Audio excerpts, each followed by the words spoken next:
Hello hi అండి, welcome to our channel.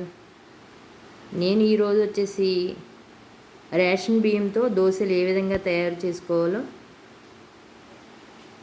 చూపిస్తాను.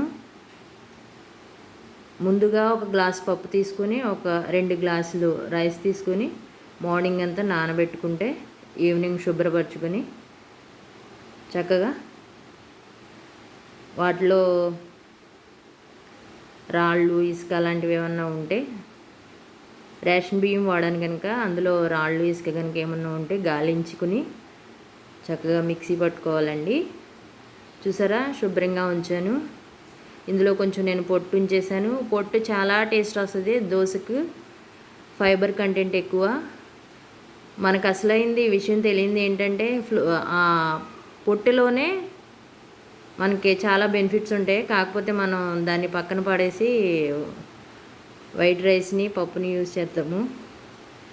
అలా కాకుండా పొట్టు ఉంచుకోవడం చాలా మంచిది, ఫైబర్ కంటెంట్ ఎక్కువగా ఉంటుంది. అదేవిధంగా నెక్స్ట్ మిక్సీ తీసుకుని ఆ మిక్సీలో కడిగి పెట్టుకున్న పప్పును వేసాను. అందులో కొంచెం షుగర్, 1 స్పూన్ షుగర్ యాడ్ చేసి మిక్సీ పట్టాను. షుగర్ అనేది చాలా ఫ్లఫీగా క్రిస్పీగా రావడానికి యూజ్ అవుతుంది. చూసారా కన్సిస్టెన్సీ ఏ విధంగా ఉందో.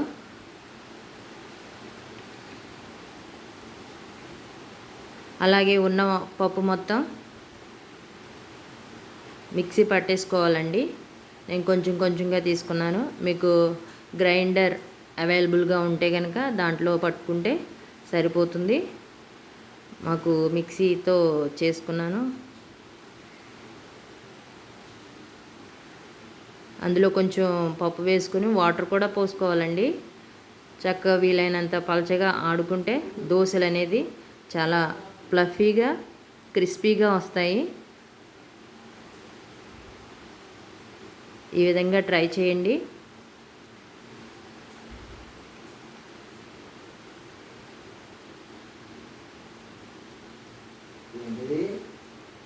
ఈ విధంగా మొత్తం పప్పు అంతా ఆడేసుకుని నైట్ అంతా పులియ పెట్టుకోవాలండి, మూత పెట్టుకుని. ఎర్లీ మార్నింగ్కి ఈ విధంగా ఉందో చూద్దాం. చూసారా చక్కగా ఎంత బాగా పులిసిందో. ఎంత బాగా పులిస్తే అంత టేస్ట్ అనేది బాగుంటుంది. చూసారా ఏ విధంగా తయారైందో పిండి అనేది. పులియబెట్టుకోవడం అనేది చాలా బెనిఫిట్స్ ఉంటాయండి పులియబెట్టడంలో. అందులో గుడ్ బ్యాక్టీరియా అనేది ఎక్కువగా ఫామ్ అవుతుంది. మన హెల్త్కి కూడా చాలా మంచిది, టేస్ట్ కూడా బాగా వస్తుంది.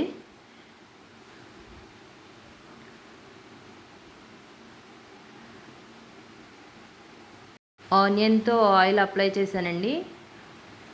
పెనం బాగా హీట్ అయిన తర్వాత బాగా హీట్ ఎక్కాలి.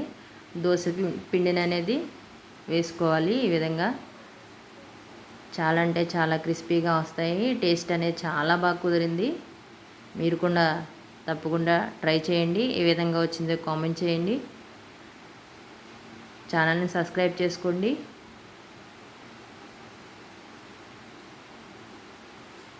చూసారా ఎంత క్రిస్పీగా వచ్చిందో.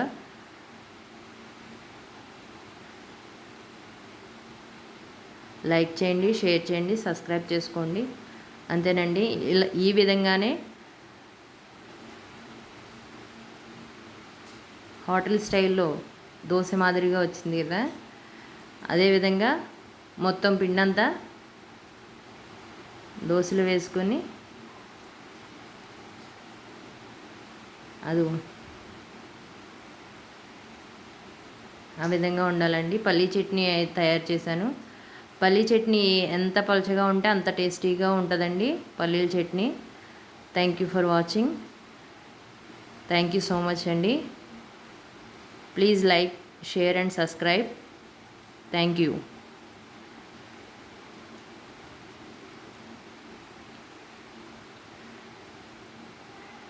తప్పకుండా ట్రై చేయండి. ఏ విధంగా వచ్చిందో కామెంట్ చేయండి. థ్యాంక్ యూ ఫర్ వాచింగ్. ఈ వీడియో కనుక మీకు ఇన్ఫర్మేటివ్గా అనిపిస్తే మీ ఫ్యామిలీ అండ్ ఫ్రెండ్స్కి షేర్ చేయండి.